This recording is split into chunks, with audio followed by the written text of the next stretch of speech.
Derechos y Acción, un podcast de la Defensoría del Pueblo de la Nación. Producido y realizado íntegramente de comunicación para compartir diferentes temas de interés general y del accionar de la institución. Conducen Estefanía González Isola y Fernando Almirón.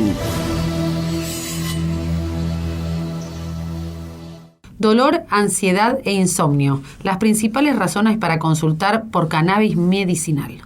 Lejos de la imagen que durante años vinculó el cannabis medicinal casi exclusivamente con enfermedades terminales, un relevamiento de Clinicam revela que la mayoría de las consultas responde a cuadros de dolor crónico, que 1 de cada 5 pacientes busca tratamiento por problemas de salud mental y sueño y que el acceso ya alcanza a todas las provincias argentinas. Para que nos cuente sobre esta investigación, estamos en comunicación con Emiliano Montamat, fundador y CEO de Clinicam, una startup argentina de telemedicina especializada en cannabis medicinal que ya atendió a más de 20.000 pacientes en todo el país. Hola Emiliano, ¿cómo estás? Gracias por estar con nosotros. Hola Estefanía, hola Fernando, ¿cómo están? Hola Emiliano, bueno, muchas gracias. Más que nada queremos que nos empieces a contar cómo nace Clinicam, ¿no? Cómo fue el impulso en esta startup, además, y trabajando en un rubro totalmente nuevo, ¿no? Sí, la verdad que nosotros uno lo va naturalizando con el pasar del tiempo, pero a mí no deja de sorprenderme la cara de sorpresa de la gente cuando le cuento qué hacemos y cómo empezamos. Así que si quieren les hago un breve recuento de cómo arrancó esto.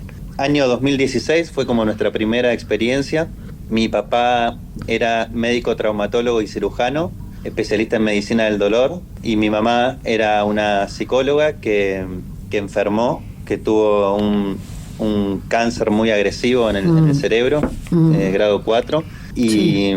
en esa búsqueda, digamos, de que uno guiado por la fe, cuando el panorama parece irreversible y muy, muy complejo, muy negro, uno empieza a buscar alternativas, posibilidades, ver qué se están haciendo en otros países, qué se puede probar, qué hay en nuestro alcance. Y yo siempre fui muy ducho con el tema de las plantas. Me gusta mucho la huerta, las plantas, la botánica en general, el paisajismo. Entonces propuse la idea de tratarla con cannabis medicinal.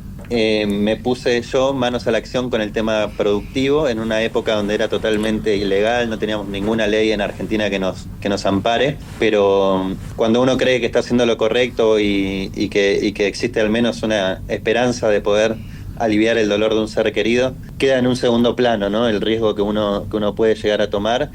Y de la misma manera empecé yo a cultivar para mi madre y mi viejo empezó a investigar cómo hacer esos preparados, qué tipo de plantas, qué perfiles necesitábamos para la patología que tenía mi mamá, y así arrancamos con ese primer caso.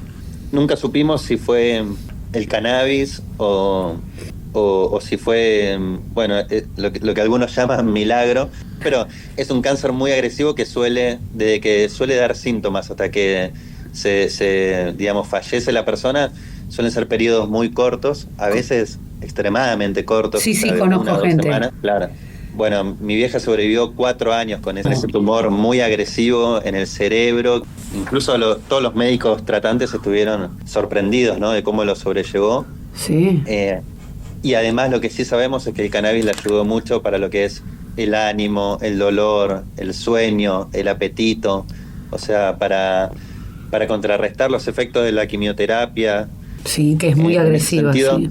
Sí, y eso para nosotros fue revelador, una verdad que nos cambió la manera de ver la planta y de pensar la medicina también, ¿no? Mi viejo como médico, con muchísimos años de experiencia, él terminó falleciendo hace 1 año, ¿no? Mi viejo. Pero tuvo 50 años de ejercicio de medicina y terminó prácticamente enamorado. Él decía, estoy enamorado de esta planta porque no puedo creer que estemos con un fármaco, estemos reemplazando 4 o 5, que estemos cambiándole la vida a personas que conviven con dolor crónico, que termina afectándolos emocionalmente. Qué espectacular, sí. El sueño. Bueno, y a partir de ahí para nosotros fue como un compromiso de vida, ¿no? En el año 2017 sale la primera ley, 27.350 de cannabis medicinal. Entonces ahí empezamos a tener como un primer marco regulatorio. Y si bien todavía no estaba la aplicación, no teníamos instrumentos para tener un marco legal claro, ya teníamos una ley que nos amparaba y que también se desprendía de toda la evidencia que se estaba generando en el mundo respecto a los tratamientos con cannabis medicinal. Así que a partir de 2017 transformamos el consultorio de mi viejo, que era un consultorio traumatológico, en un consultorio de manejo del dolor con fitocannabinoides. A partir de 2020, de la pandemia, incorporamos las teleconsultas.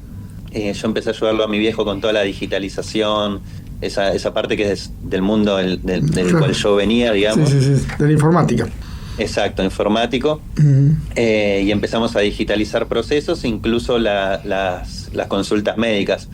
Y eso nos permitió salir del consultorio físico de mi viejo, que estaba en Chilecito, La Rioja, y llegar a todo el país. Hoy en día, muchos años después, tenemos presencia en todas las provincias argentinas.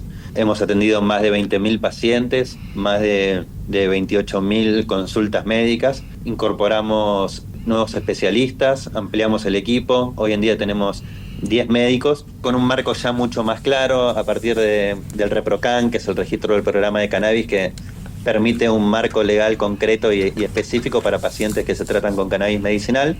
Acuden mucho a nosotros porque no es fácil conseguir especialistas médicos formados en cannabis medicinal, ya de por sí no es tan fácil, pero aparte nosotros tenemos psiquiatra especializado en cannabis, pediatra especializado en cannabis, traumatólogos, médicos clínicos, en fin, una oferta como muy especializada, que es lo que nos hizo crecer tanto a nivel federal. Eso te iba a preguntar, ¿cómo puedes definir el perfil de quienes recurren a estos tratamientos? Generalmente, gente con dolor es lo que más vemos. Lo que tiene el dolor es lo que te decía, que te termina afectando en todas las esferas de la vida, digamos. Totalmente. Convivir con dolor crónico es muy complicado, y la planta de cannabis no es que no tapa el dolor, sino que directamente modula el sistema endocannabinoide, que es un sistema que tenemos todos los seres vertebrados, y no solo modula el dolor, sino también esto que te decía, el ánimo, el apetito. Sí, cuando a uno le duele algo, no tiene ánimo ni ganas de nada. El sueño. Hablan de, tratamientos de lumbalgia, cervicalgia, fibromialgia, hernia de disco y migrañas, que son la mayoría de los diagnósticos registrados, ¿no? Exacto, es el grueso de los diagnósticos registrados. Bueno, estamos avanzando cada vez más en lo que es análisis de historias clínicas a una escala muy importante, porque el último relevamiento que hicimos, que son de aproximadamente 3.600 historias clínicas, no existe otro relevamiento igual en toda Latinoamérica. Solo nos tenemos que ir a Europa para ver relevamientos de tratamiento con cannabis en este volumen, ¿no? Porque es algo todavía muy, muy nuevo. Pero nosotros... Sí, ahora lo que te iba a preguntar, no es solamente si tenés una enfermedad tan importante como tenía tu mamá o como tiene la mayoría de los pacientes, porque por ahí también estos dolores que hablábamos recién, la lumbalgia, vienen no de tener una enfermedad, de tenerlo. Sí, muchas veces son dolores que son posturales, ¿viste? Que sí hay que tener, digamos, cierto cuidado con el tema de que existen productos muy distintos, plantas con perfiles muy distintos. Eso te entiendo, sí. No es la planta de cannabis, hay cientos de plantas de cannabis que son muy distintas entre sí, tienen perfiles muy distintos y sirven para cuestiones distintas. Claro. Y aparte de eso está la cuestión del procesamiento, digamos, de la planta y la extracción, que también modifica el producto final. Entonces, claro, por ahí hay diferentes plantas para diferentes ocasiones. Exacto.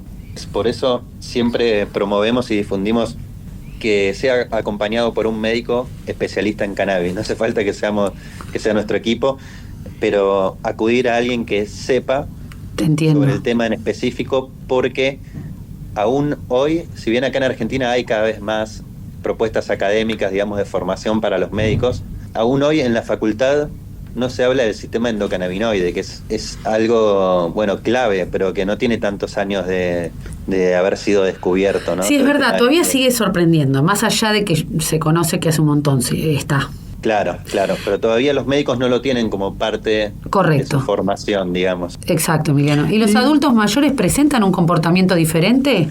Los adultos mayores, la verdad es que son los abanderados de esta lucha, te diría, porque es impresionante cómo, evidentemente, el tema del dolor es algo muy presente en sus vidas. Entonces, lo que nosotros vemos es que cuando hay un paciente que que mejora su calidad de vida a través del cannabis medicinal, atrás vienen 8 más, ¿viste? Yo no sé de dónde se juntan a hablar estas cosas, pero es impresionante cómo se transmiten entre ellos las mejorías que tuvieron, cambio que experimentaron a partir de probar tratamientos de este tipo. Así que, por suerte, contamos con el apoyo de esa generación, de los adultos mayores que dejaron de ver la planta de cannabis como... Sí, porque es más común que los más jóvenes, ¿no? Claro, los más jóvenes están más familiarizados con la planta, porque también es cierto que existe otro tipo de consumo que se le suele llamar consumo adulto o consumo recreativo, que vale la pena aclarar que no es recomendado para menores de 25 años en ningún caso, digamos.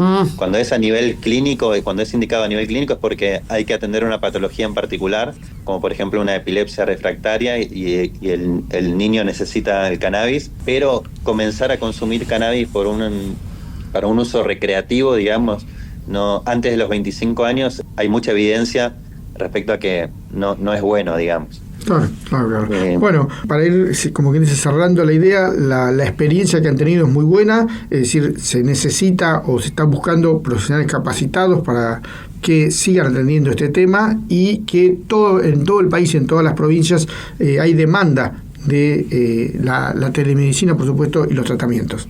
Sí, totalmente. Hay demanda y sucede esto, que nosotros sabemos que el 61% de los pacientes que llegan a consulta ya utilizaban cannabis desde antes. Entonces es importante ese momento porque a partir de que vos tenés la consulta médica cambia el modo de consumo. Digamos que algunos lo hacen vía inhalación, que puede ser fumado, pero puede ser vaporizado, pueden ser cremas, pueden ser aceites, pueden ser diferentes perfiles. Entonces no es lo mismo hacerlo por tu cuenta, es totalmente diferente a hacerlo en un marco de un protocolo de tratamiento guiado por un profesional especialista en el tema. Así que es muy importante que quienes lo hacen por su cuenta acudan a una consulta médica, se lo digan al médico y que puedan a partir de ahí hacer protocolos y tratamientos claros y seguros, sobre todo.